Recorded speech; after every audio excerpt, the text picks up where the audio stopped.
guys, it's Cherish from the Motley News, and we are here today talking to Erica Buddington of the BookNoire Facebook page. There's a lot more to her, and we're going to get into that right now. So let's all welcome Erica. Hello. Hi. Erica is also known as River Flows. She is a prolific writer, uh, author of maybe three novels, two novellas, a collection of short essays. I did my research. Yeah.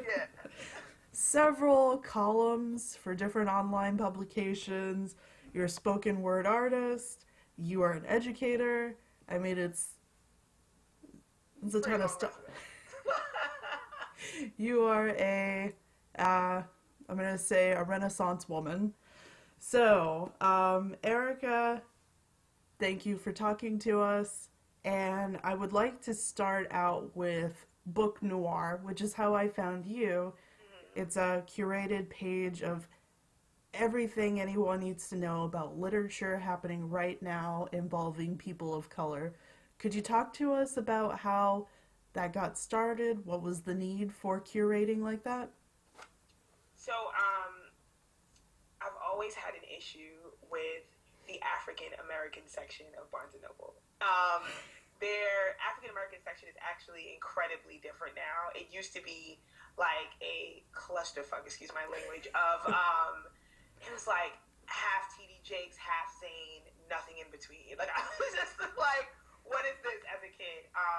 And it's definitely evolved. It definitely has a variety of books of color there now. But I've always been frustrated at the lack of diversity that those sections have had. I've actually been amazed at how well Strand. I'm not sure if you're familiar with Strand Bookstore in New York. They're like this Harry Potter like bookstore filled with thousands of books. Ooh. It's incredible. It's like and they're really cheap. Like their books are cheaper than every other bookstore in the world. I have no idea how they do it.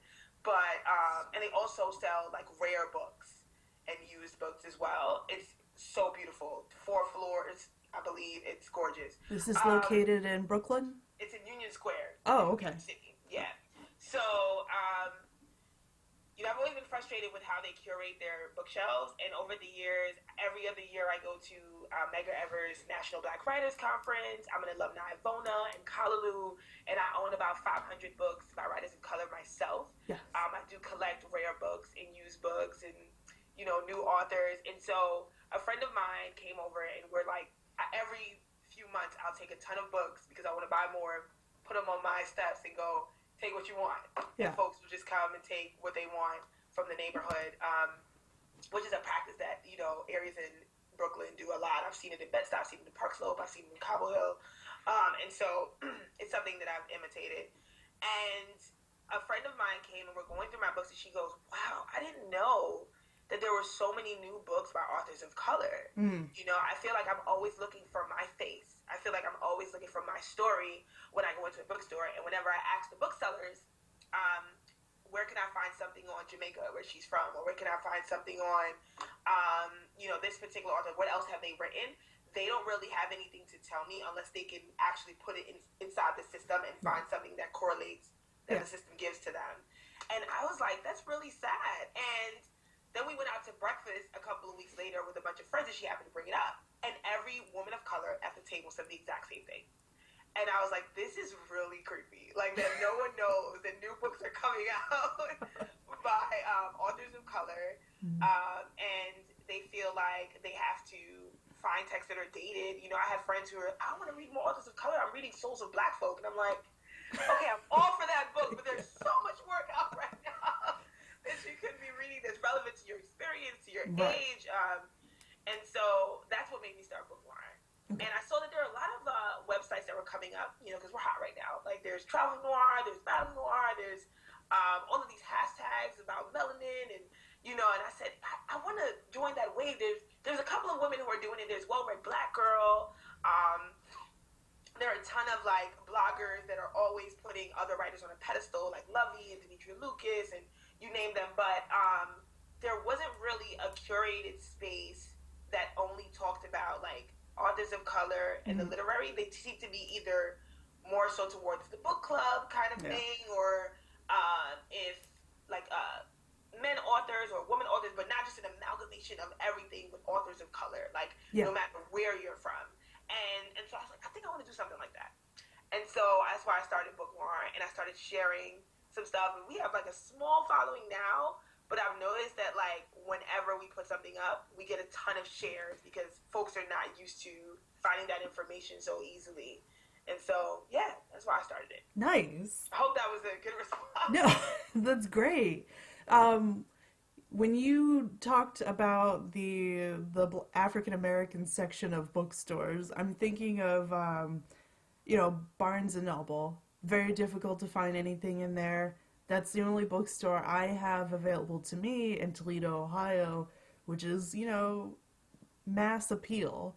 I went to the library recently to just, see if I can just get some free books with my tax-paying dollars. The one way you can find black books is with the little sticker on the spine. How do you feel about the sticker on the spine? Because I thought to myself, this has interesting implications. On the one hand, it was easy for me to find the books, but it does exclude African, people from the continent. It's just African American. How do you feel about the sticker? Have you seen this? I'm on the fence. Yeah, I have seen it at certain bookstores. I'm on the fence because for the women who don't know how to find the works by folks of color, not just women, I mean everyone, that curated space for them could be awesome if it was more diversified, Sure. of course. But on the other hand, it makes me feel as if we're not in the spaces where folks could happen upon us. And so, it took a while before Octavia Butler was placed in the sci-fi section. True. And so if you wanted some Octavia, you either had to go to fiction or to the African American section. But let's say, someone who is not necessarily looking for her is in the sci-fi section, and they have to come across like Kindred. Like, this is sci-fi, and read that, it would open up their minds to Tanana Redu, Kevin Barnes, and all these amazing sci-fi writers of color. And so I think that they belong in multiple spaces. Yeah. And what gives me issues with that space is, one, it's not diversified, like I said, and it's just so isolated. And so, there are a lot of folks with limited thinking, and we have to expand their palettes by showing them that these can go in several different categories. I mean, I don't like it, but at the same time, I can understand it. Yeah. No, I understand different perspectives for different genres, and I think we've seen some of the same milquetoast stuff, default settings for genres that, like you said, offer up only a limited scope of how we perceive literature.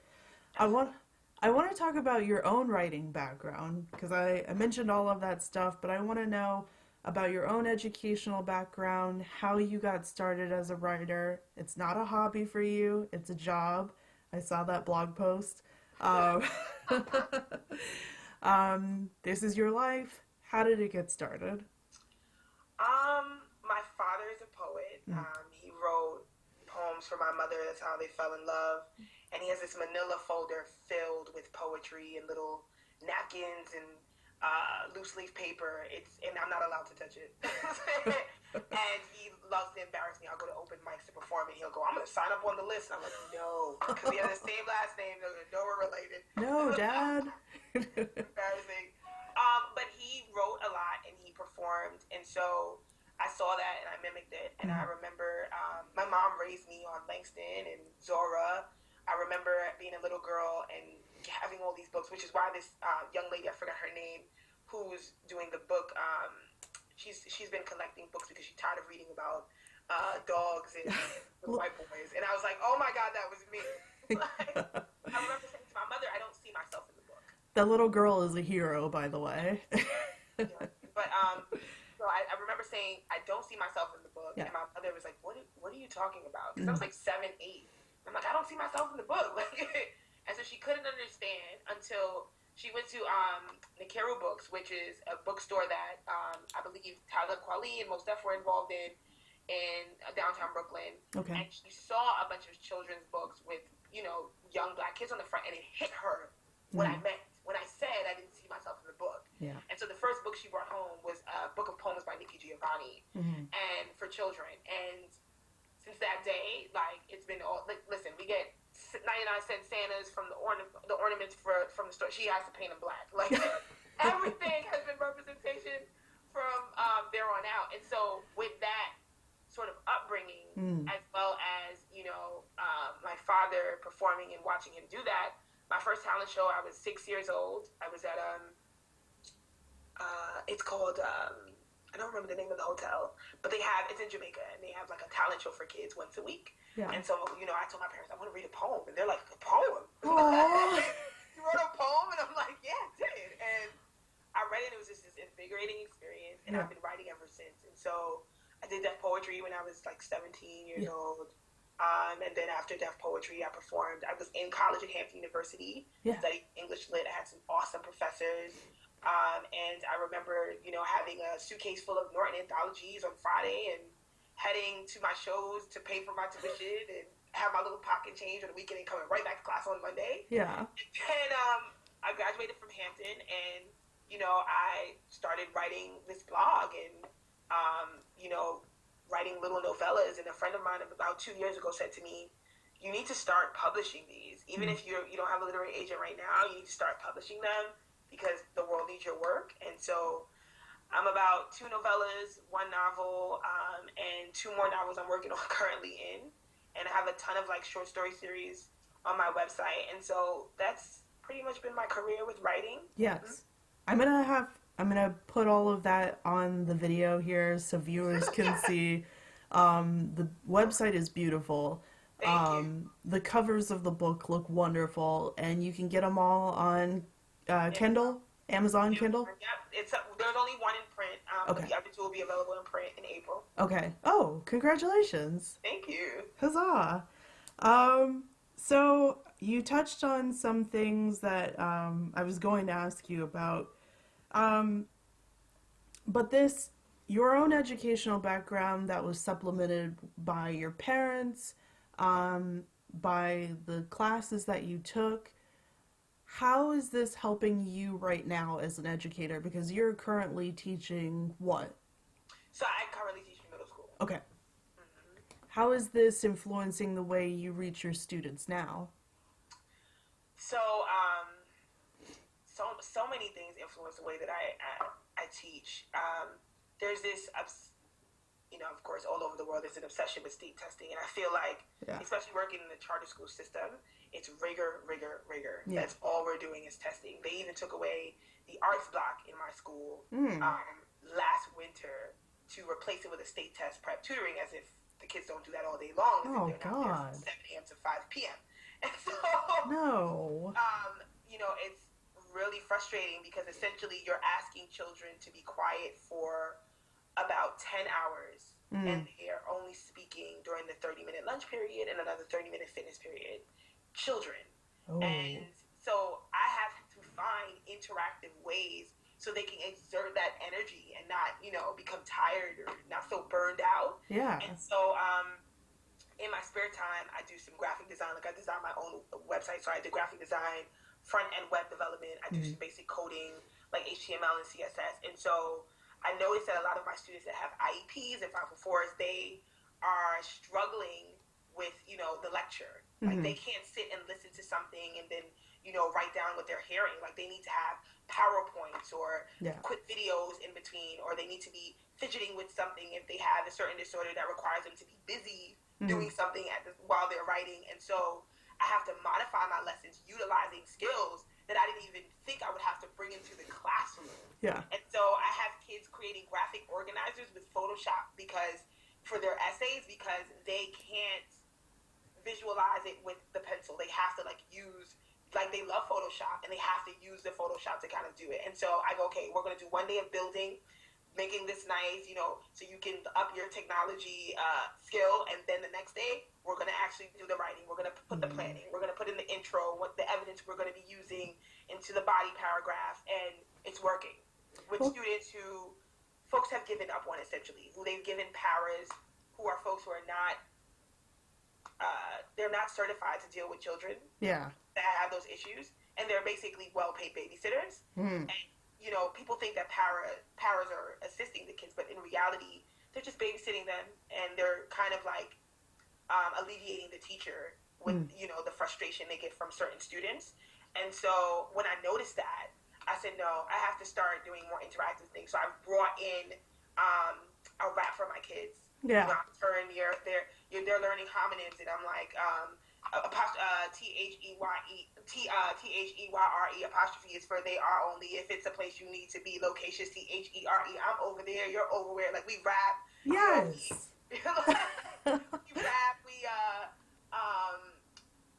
We do grammar aerobics, which is like, they punctuate using like sun salutation. There's sentence up on the board. There's a ton of different things that I never thought I'd have to bring into the classroom. Yeah. I actually had to in order to grasp these students' attention. And so I would say that having these experiences, with my parents, with Vona and Kalaloo, with deaf poetry, with being an MC as a teenager, has definitely made me the star of the show when it comes to little black boys. I work in an all-boys charter school. So, that's how it's affected me being an educator. And I'm actually building out a nonprofit right now for creative writing and coding for young black boys from ages 11 to 14. And so that should be premiering next summer. It's going to be called Langston League.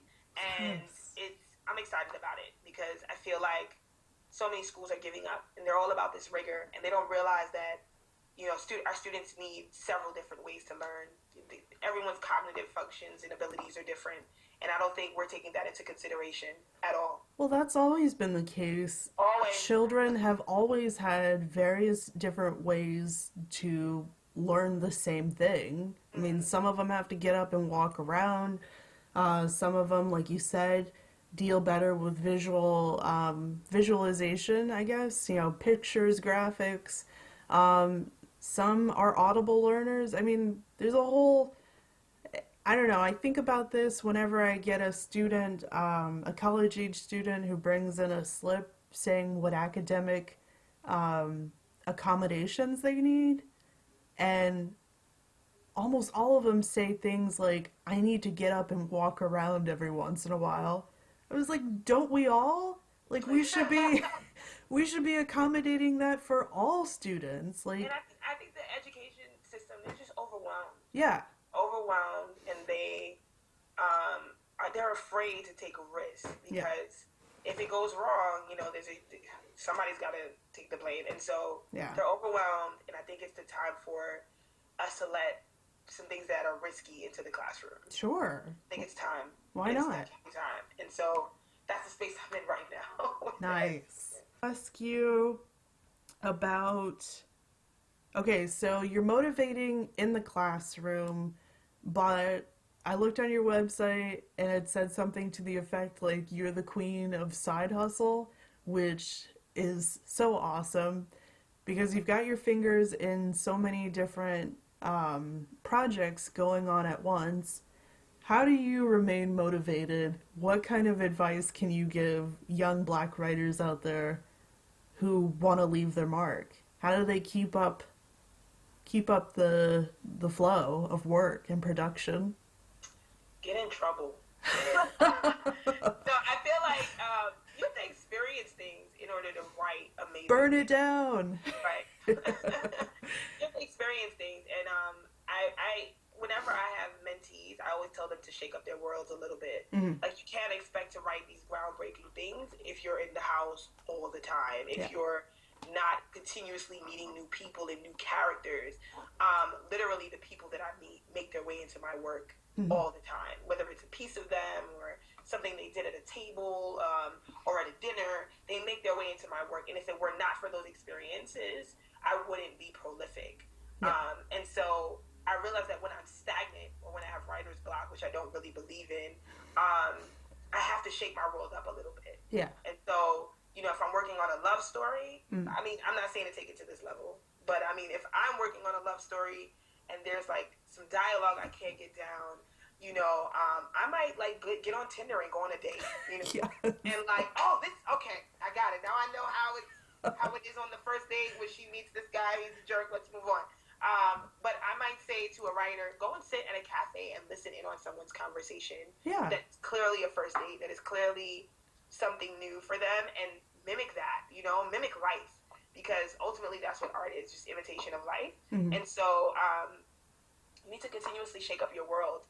And I think that a lot of folks who tell me, like, I've got a book in me, but I can't get it out, it's because they're not shaking up their life at all. That's what it is. You like get in the field and actually see what the world is up to. I mean, investigative reporters do it all the time when they're telling the news. Why aren't we?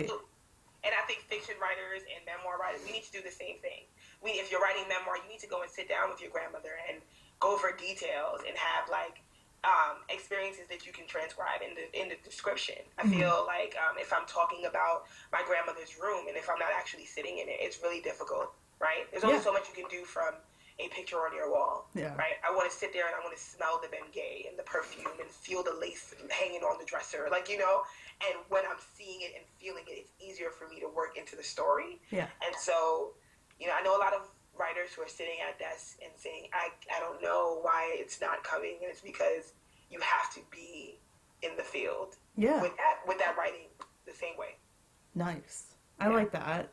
I think that pretty much answers that question and maybe gives me motivation to continue writing. I always ask, like, what advice do you have for young writers out there, when actually I just want you to help me? That was me too. I don't care about them. Could you go over again, like, what your future product or projects are going to be? You touched on that a little bit, but I want to know, like, what are you sinking your teeth into soon? So right now, I am working out a deal with 2 schools to bring my nonprofit to light as a beacon in their school. And the eventuality is to have our own home, but that won't happen for years from now. And as far as writing, I'm working on a novel about my family history, which is my father is of Cuban origin and my mother is Jamaican. And so I just went to Jamaica and had a really amazing time interviewing family members and visiting spaces and getting some really great photography to like plaster my wall in, because clearly I can't go to Jamaica every day. No. To start working on that piece. And then the next trip is Cuba at the end of this summer. And so I'm working on this book, which I feel like is the book.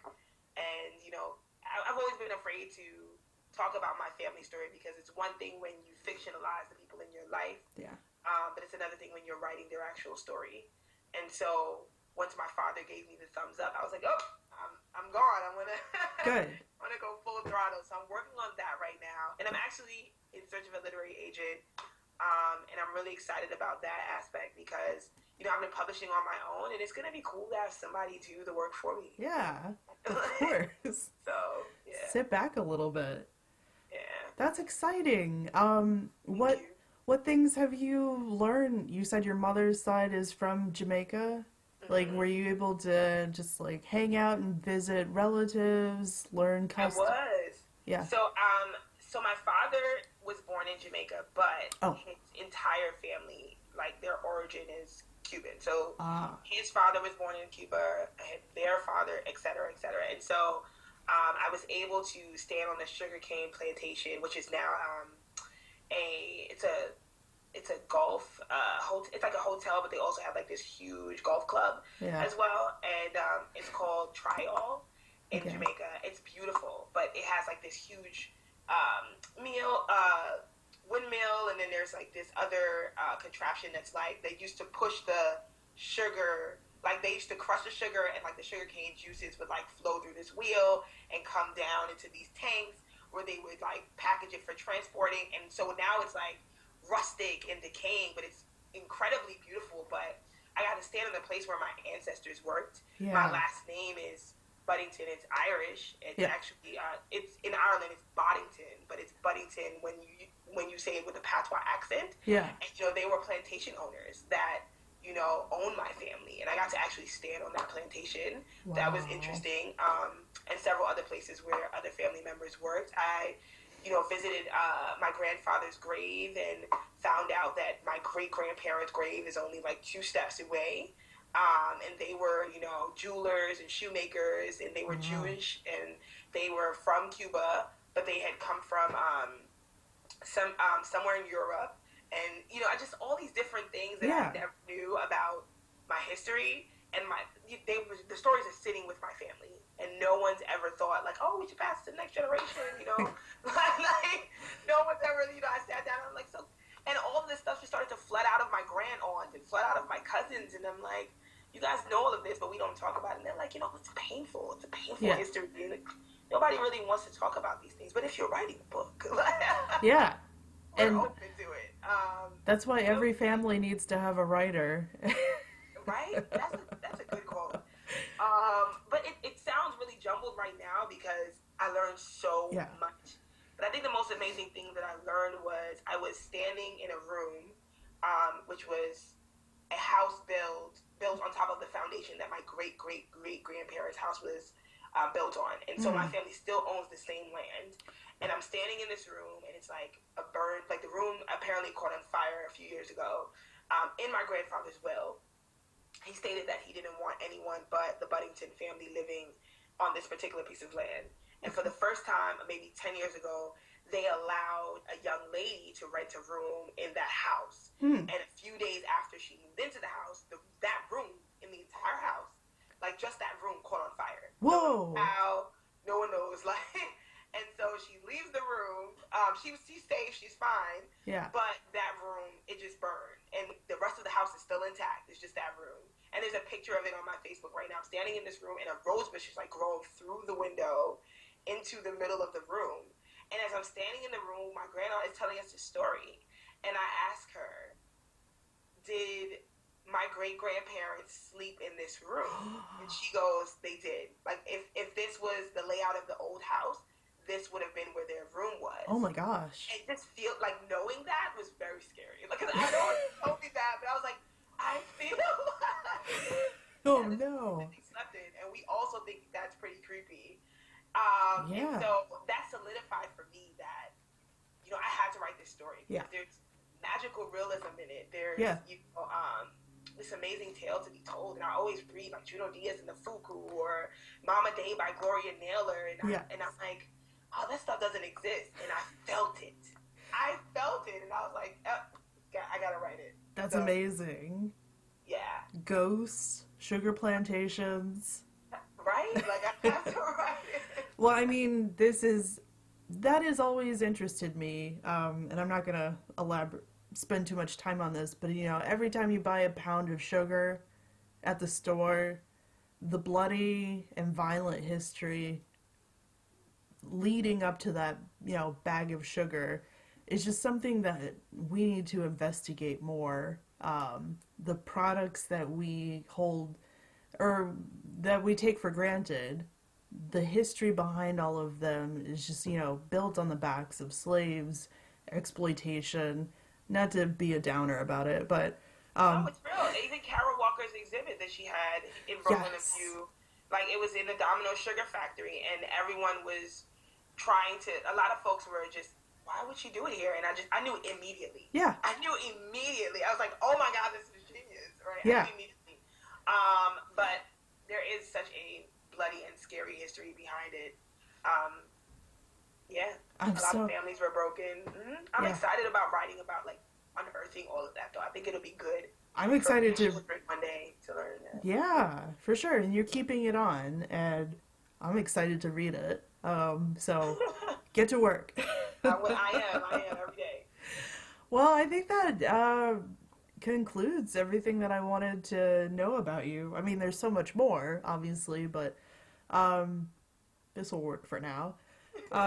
Thank you so much for sitting with me and talking about the work that you're putting into the Facebook page, which is just the tip, and then all of the interesting work that you're doing with students, educating, and then your own creative drive. That is really exciting to me. So, Thank you. thank you again. And Hopefully, we hear awesome things about you in the future. I think we will. But until next time, I guess I will uh, wish everybody good reading and stay cool, everyone. From the Motley News, this is Cherish and Erica Buddington. Thank you. Goodbye. Bye.